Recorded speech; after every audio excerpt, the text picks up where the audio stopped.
જ્યારે વિધાનસભાના અધ્યક્ષ શંકર ચૌધરી પાટણના પૂરગ્રસ્ત વિસ્તારમાં પહોંચ્યા તો પીડિતો રડી પડ્યા. પાટણના સતલપુરમાં 16 થી 17 ઇંચ વરસાદને કારણે ગામના ગામ તબાહ થઈ ગયા.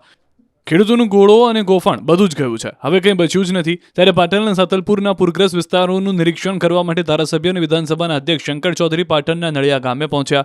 ડૂબવાથી મૃત્યુ પામેલ 5 મૃતકોના પરિવારની મુલાકાત લીધી. યુવાનોના પરિવારોને મળીને સાંત્વના આપી. મૃતકોને સરકારમાંથી યોગ્ય સહાય મળે તે માટે રજૂઆત કરશે તેવી ખાતરી આપી. ઉપરાંત નળિયા ગામમાં મૃતકોના પરિવારને 4 લાખની સહાય ચેક પણ 1-2 દિવસમાં મળશે તેવી વાત કરી. તો પૂરગ્રસ્ત લોકોને પણ મળીને તેમની વેદનાઓ સાંભળી હતી. કલ્યાણપુરા ગામના મંદિરમાં ખેડૂતોને સ્થાનિક આગેવાનો સાથે મળી પરિસ્થિતિનો ચિતાર મેળવ્યો. સ્થાનિકો દ્વારા નુકસાની પશુઓ, મકાન, ઘર વખરી સહિતની જે નુકસાન થયું તેની રજૂઆત કરાઈ.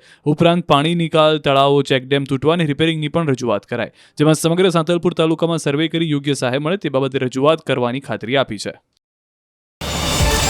QR કોડ સ્કેન કરો અને ડાઉનલોડ કરો News 18 એપ. મેળવો ગુજરાત અને દેશ દુનિયાની પળે પળની અપડેટ્સ.